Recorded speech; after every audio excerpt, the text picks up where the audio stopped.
Welcome to the channel A31 Avo. Today live in Santa Cruz, California for the whitewashing of a gem on Duke 7. This is my first and only gem on a clonal double grafted. Okay, and it's right here paired. It's going to be paired next to my gem on seedling rootstock, which I featured this gem many times before. Open center. This is going to be gem open center versus gem upright columnar. Roberto Argueta, greetings, siempre presente, gracias por el apoyo. So yeah, this is my baby. I recently prepped, like last live stream, I prepped a gem for sale, and that one went, but this one's my baby right here, and then it's gonna go busted bottomless container. I'll take you guys in, but that container is busted, and a neighbor like 3 doors down gave it to me, so it's perfect. It's equivalent to, I'm gonna say, a 24-inch box. It's equivalent to a 24-inch box, and then I should do good. That's a 15. So I'm with probably 1 bag of premium potting soil, and then mixed in with a little bit of native, and then top it off with some mulch. But for today, just a whitewashing. It's 84 degrees. It's looking good. It's looking good. Some little wimpy shoots did die back, but that's part of the process.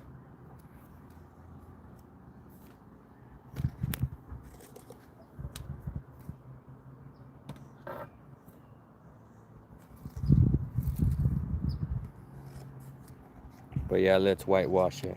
But again, originally tree trunk white, but I grabbed this at the San Lorenzo Garden Center, and then I walk it over to the hardware, and then I drop some pigment. Dad's slippers. Sorry, no, it just started. But yeah, my #1 recommendation is to whitewash your tree. Again, originally in the tree trunk white, they used to have tree trunk brown available, but that hasn't been coming through. So I get this at San Lorenzo Garden Center, and then I walk it over to the hardware supply store, and then I drop some pigment in it. Okay, for more of a faux natural look. That white is just a little bit too it's an eyesore. It's an eyesore. So yeah, this is gem on Duke 7 D. So this is my first clonal double grafted. Check it out. This is my little baby right here. And then this is a broke-off sleeve. A broke-off sleeve canned up in a 15, and it's gonna go in a busted bottomless container. So essentially, an in-ground tree. This is an in-ground tree. This is planted to a mounded up in-ground tree. And again, that's gem on Zutano seedling rootstock. Open center, keeping it shorter. And this one, I'm gonna allow it to be upright columnar. I'm still gonna pinch the top. I'm still gonna pinch. It's tall already.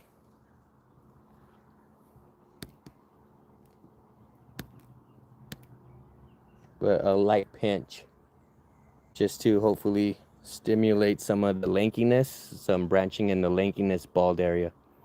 And then I might not even, I'm not gonna stake it up. If it wants to fold and lean, I'll let it fold and lean, just because I know that that's gonna result in more branching.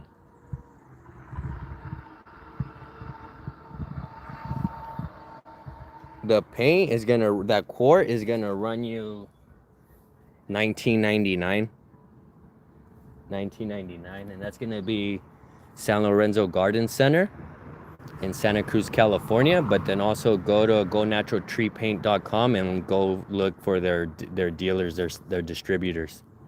So find it, call around in your area. And then again, so yeah, this has been watered down. And depending on your protection right here, Northern Central Coast, 831, Santa Cruz, California, this is probably going to be on our high side extreme 84. But that's pretty cool. And I know gems can go up to 100. But I just like to play it on the safe side because I'm always busy taking care of other people's gardens. Mine gets neglected. So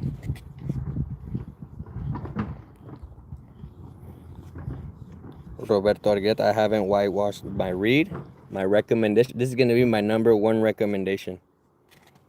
This is going to be above the surface. This is my #1 recommendation. At or below the surface, or in this case, we're above grade, but then the other recommendation is the soil. They want light, airy, fluffy soil. Basically, if you grip it, you want it just to fall apart.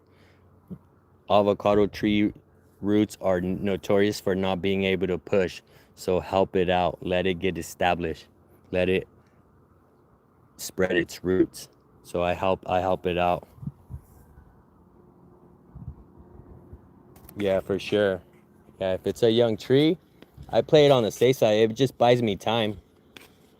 It buys me time. Not that I intentionally neglect it, but time goes by so fast. A week goes by like that. 3, 4 jobs that I've been busy, my kids, and you'll get jammed up. You'll get jammed up. So I'd rather be protected on the safe side than to be caught slipping. And again, it's pretty overexposed right now. Again, it's sometimes even stress bloom makes it defoliate. When it's putting on a lot of bloom, it will defoliate. They're evergreen, but sometimes again in between their old boarding their old flush and growing their new flush, they can be a little bit overexposed, which is the case right now. And we're gonna have a little mini heat wave. Again, I say mini heat wave because we're like 80s, high 80s right now, 84. It's nothing. I know that this gem avocado can withstand the heat. But even then, I'd rather be on the safe side. If I could avoid a setback, I'll avoid a setback. And this is gonna avoid a setback for sure.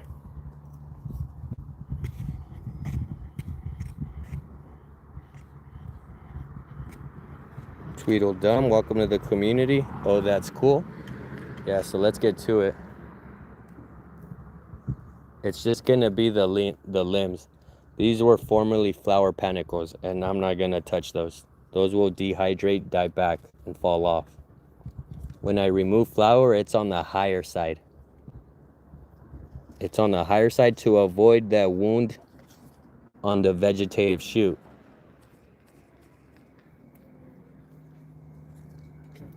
And you can already starting to see panicles falling off, wilted flowers are falling off, and even leaves are going to start to fall off as I touch it. Sometimes they're just sensitive to the touch.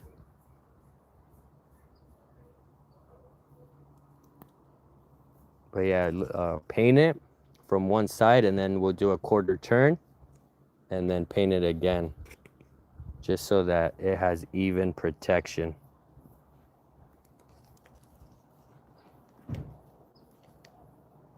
The buds, it looks like I covered them. They'll grow through it. Again, it's whitewashed. The layer of paint is thin.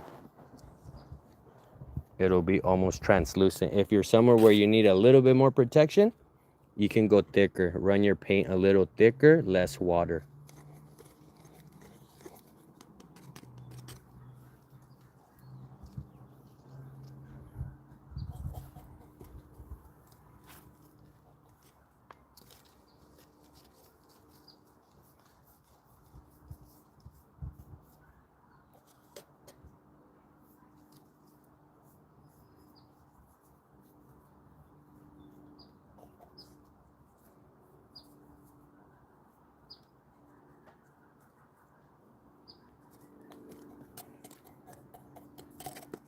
Any other questions? Now time, let me know. But yeah, I'm pretty heavy with the self-fruitful type A's. We don't do B's here in the northern central coast. The only B that does well here is the bacon. But honestly, who likes the bacon? Hass lovers do not like bacon. Some people do like bacon, but I've noticed that it's not the people who like Hass. If you're a Hass lover, they usually do not like bacon.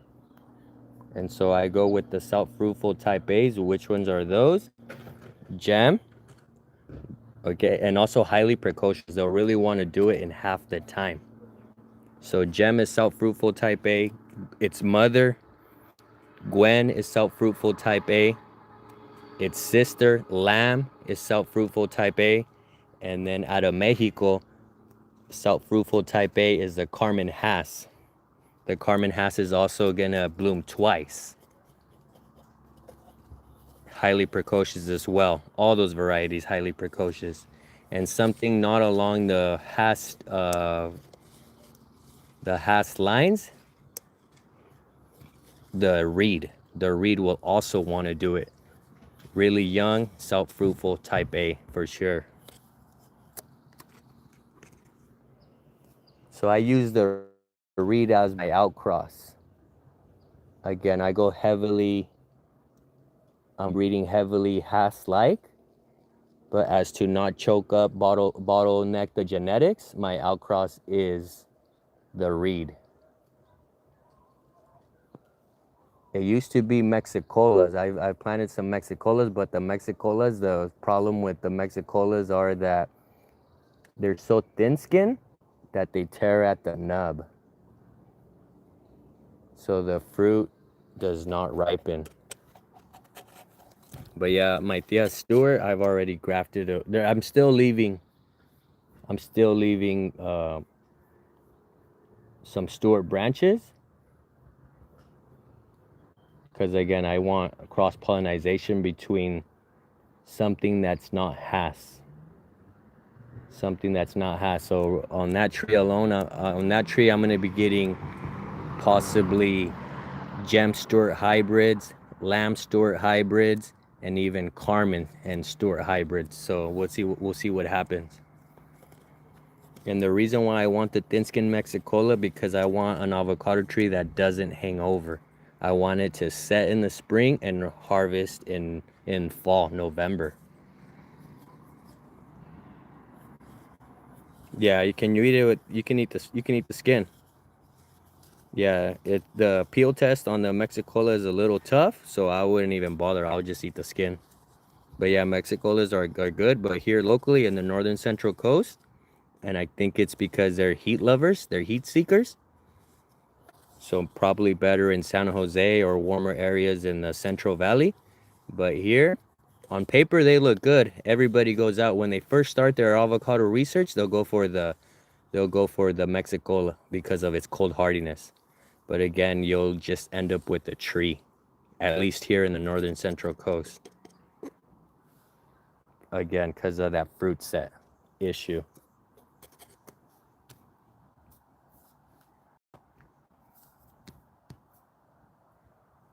Do you have a nabal? My mentor has a nabal, and I've tasted it. So he said, in regards to the nabal, he's all, if you want something niche, but is a hard producer, you'll see that the fruit set on the nabal is gonna be on the thinner side.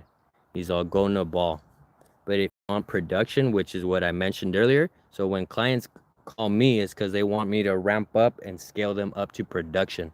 They often been playing around with avocado trees 5 or 6 years, either from grafted varieties that have not performed well, or from seed. So when I come in, they want production, and I'm gonna be with the UC Riverside program.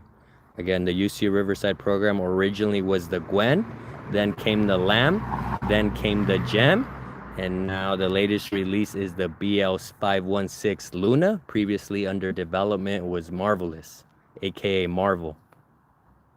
And then the Mexico's leading variety is gonna be the Carmen Hass Mendes Loca Mejorado. And those ones are gonna bring you up to production right away. But I know there's niche growers that don't like the commercial varieties, but when I get called in and people want avocados, well, I'm gonna give them the more commercial varieties for sure. Just because they're proven producers. Highly precocious, they'll really want to set. Has to work too if you have room for a big tree, and then it's gonna require the cross-pollination, but again, I don't do bee. I rather pair Hass with its granddaughter, the Gwen, or the great-granddaughters, the Lamb and the Gem. But yeah, Hass works here locally too, but it is gonna require the space and the cross-pollination versus again the self-fruitful type A's, Gwen, Lamb, Gem, and Carmen Hass. Luna, Luna, the UC Riverside did a little bit different. They sold it off to the highest bidder, and it was Euro Semilla out of Spain. I've gone through 3 reps, 3 vendors who have promised me or guaranteed that I was going to be able to get it now 2 or 3 years since 2023. And it just hasn't finalized. They say they're working on a backyard licensing agreement, basically not to propagate it. And they've told me, yeah, you're getting it. Yeah, you're getting it. And then they hand me over to another rep, and same thing. They're like, oh yeah, you'll be getting it. You'll be getting it. And then, but it hasn't materialized yet. So then the last and final say from Euro Semilla is what they told me is that their focus is commercial growers. But since I have this platform, I'm basically asking them for me to have one so I can document and prove, basically marketing. I would be giving them free marketing, showing how the Luna performs here in the northern central coast. And then in regards also to its cross-pollination, because that is a B type. That Luna BL516 Luna is a B type, not first of its kind, but I would say Hass-like, and it's compact. So it's a Hass-like B-type compact tree that cross-pollinates the Gem. How do I know that? Because Gem, Greg E. Martin, is my virtual mentor. He has a YouTube channel, and he actually top works his gems with some Luna. Again, previously under development, Luna was marvelous. If you go to Greg Martin's channel, you'll see that he has his gems paired with Luna for increased production and maximize cross-pollination. I'm from Hawaii, supposedly one for excellent tasting avocado. Yeah, I want to try it. I want to taste it. I've seen it. You know, he's done fruit reviews and fruit comparison, weight, and like time ripening charts and all that stuff. But again, currently it is difficult to get it. But yeah, the race is on. I'm pretty sure all the YouTubers are out to get it. But I'm wondering if they told them what they've told me. And then I can already get the fruit. I know I'll be able to get the fruit.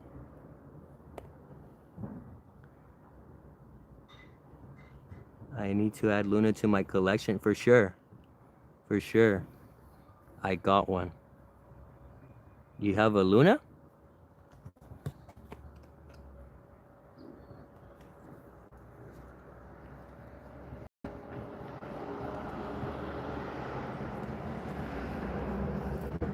Or the fruit?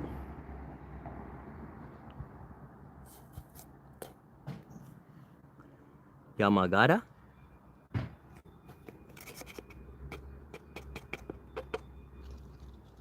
And then anything Gwen, anything Gem, those seeds I germinate. I feel that those coming from highly precocious parents, that's gonna be 5 generations down. Hass's great-granddaughter. So Gem seedlings are Hass's great-great-granddaughters.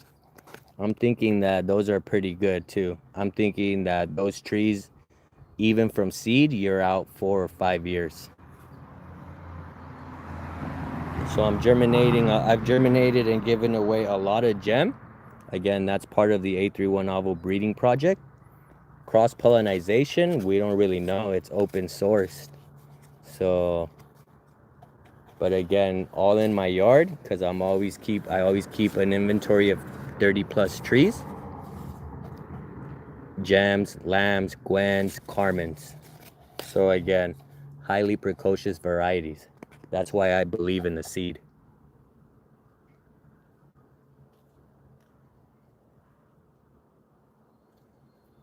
If I can't get a gem, I would definitely grow a grafted gem. I would definitely grow a seed. If I can't get a Luna, I would definitely would grow the seed. I would buy the fruit and grow the seed.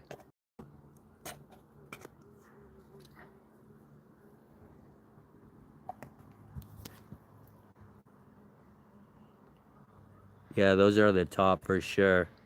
So California is selection, is breeding programs. Mexico's production, Colombia's production, Peru's production, but even the Hass was originally ours. So we're just as important to the equation. We're selection, we're quality.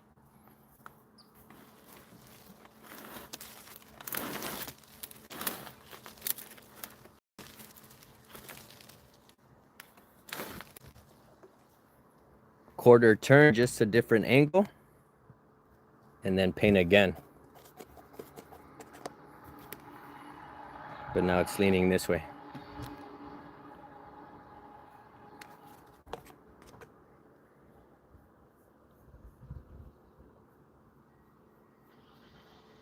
But its final orientation is going to be leaning away from the neighboring tree.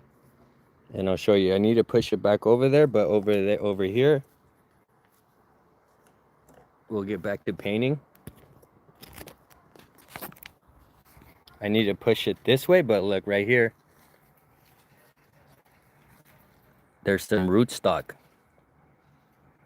There's some rootstock that I was going to originally top work with some Aprium, Flavored Delight Aprium.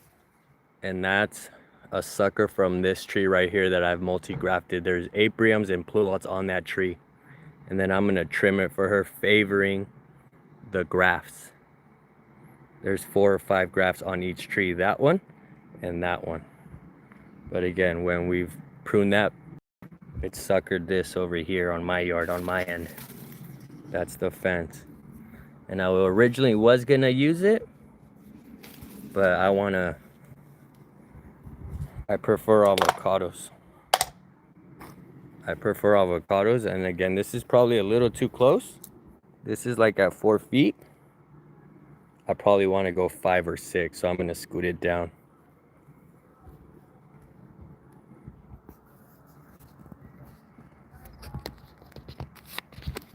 All right.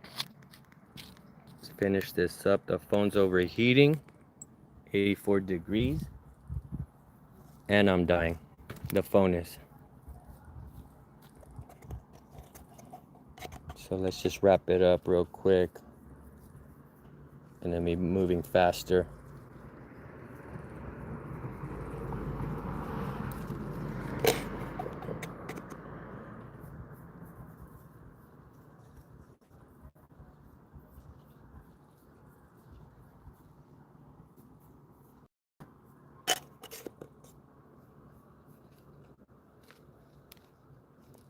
And I won't touch up after this. After it pushes out, after it flushes out, it should have enough foliage to defend itself. Especially if I pinch.